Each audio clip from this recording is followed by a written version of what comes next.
প্রতিটা মামলায় বৈচারিক কার্যক্রম শুরু হয়েছে মানেই তো প্রমাণিত। তো প্রমাণিত মামলা আমি খুব আশাবাদী যে আমি ন্যায় বিচার পাবো। অন্যদিকে সৌদি আরবে বিজনেস শুরু করে দিয়েছে আলোচিত টিকটকার প্রিন্স মামুন। আমি জানি না সে কি করছে, সেই ভালো বলতে পারবে।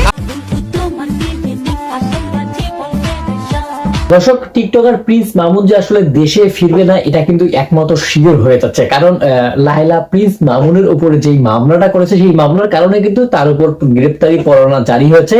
তার ভয়ে কিন্তু এখন সে সৌদি আরবের মতো জায়গায় গিয়ে এমন একটা অবস্থায় মানে অবস্থান করতেছে যে দেশে ফেরার কোনো নাম গন্ধই নাই। দর্শক, সাধারণত কেউ উমরায় যাওয়ার কয়েকদিন পরেই কিন্তু মানে বাড়িতে ফিরে আসা হয়, কিন্তু আসলে টিকটকার মামুন সেখানে কি করতেছে সেটা কিন্তু আপনারা ভিডিওর শুরুতেই দেখেছেন কয়েকটি ভিডিওর ফুটেজের মাধ্যমে।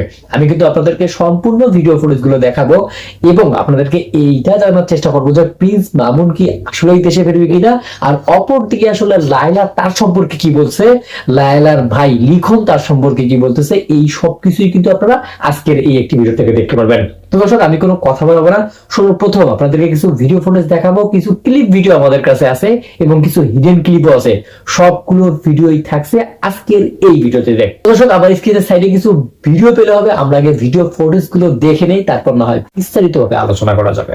অবশ্যই প্রমাণ ছাড়া তো কোনো আমার প্রতিটা মামলায় রাষ্ট্রীয় মামলা, প্রতিটা মামলায় রাষ্ট্রীয়ভাবে চার্জ গঠন হয়েছে এবং প্রতিটা মামলায় বৈচারিক কার্যক্রম শুরু হয়েছে মানেই তো প্রমাণিত। তো প্রমাণিত মামলা আমি খুব আশাবাদী যে আমি ন্যায় বিচার পাবো। আমি তাকে ডিসকারেজ করেছি অসামাজিক কার্যকলাপ যাতে সে না করে, সে যেন মাদকের প্রতি আসক্তি তার থেকে চলে আসে, বা অসামাজিক নারীদের সাথে অসামাজিক মেলামেশা থেকে যাতে চলে আসে, বা অপরাধ, কিশোর অপরাধ যেটা করে আসছিল সেটা থেকে চলে আসে। এই তিনটা ব্যাপার ছাড়া আমি যখন মামুনের এজে ছিলাম, মানে আমি যখন তার এজে ছিলাম, আমি খুবই স্টাইলিশ ছিলাম।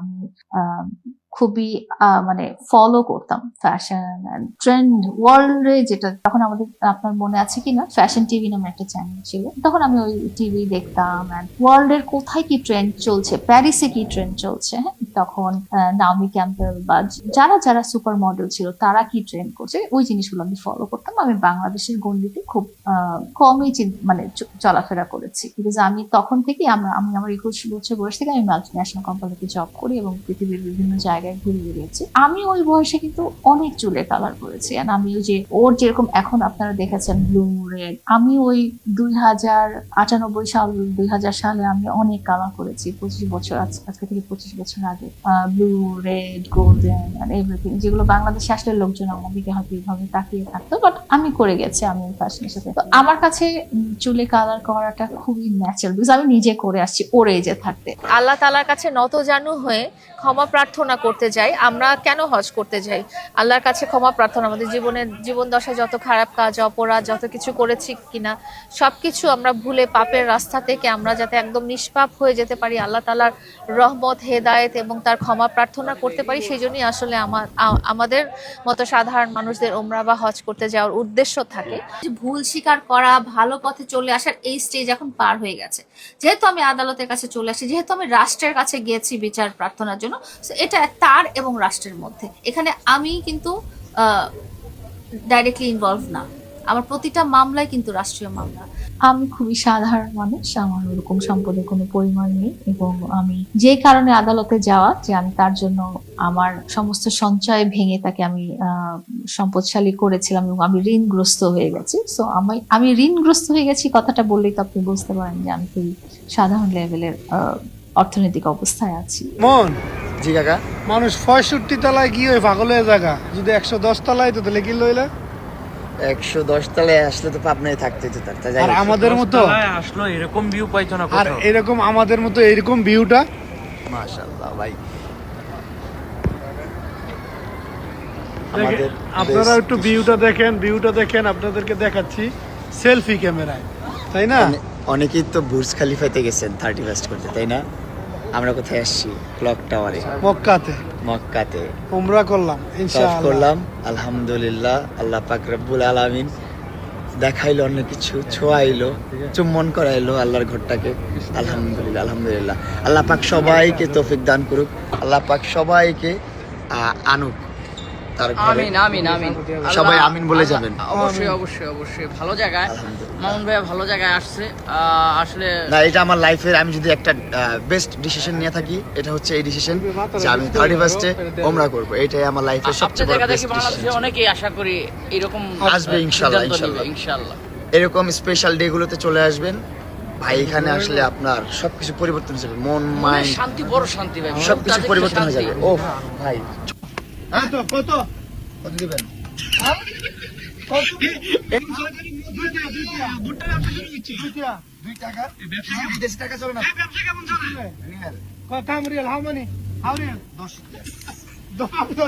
10 আমি বাতাস করতেছি সারা সারা স্মৃতিচারণ কি বলবো, আমার পুরো লাইফটাই সেনানিবাসে কেটেছে। আমার জন্ম সেনানিবাসে এবং বড় হওয়া, এবং এখনো আমি সেনানিবাসের ভিতরেই আছি কিন্তু। হ্যাঁ, তো আমাদের মিলিটারি লাইফ সম্পর্কে অনেক রহস্য, অনেক কিছু আছে।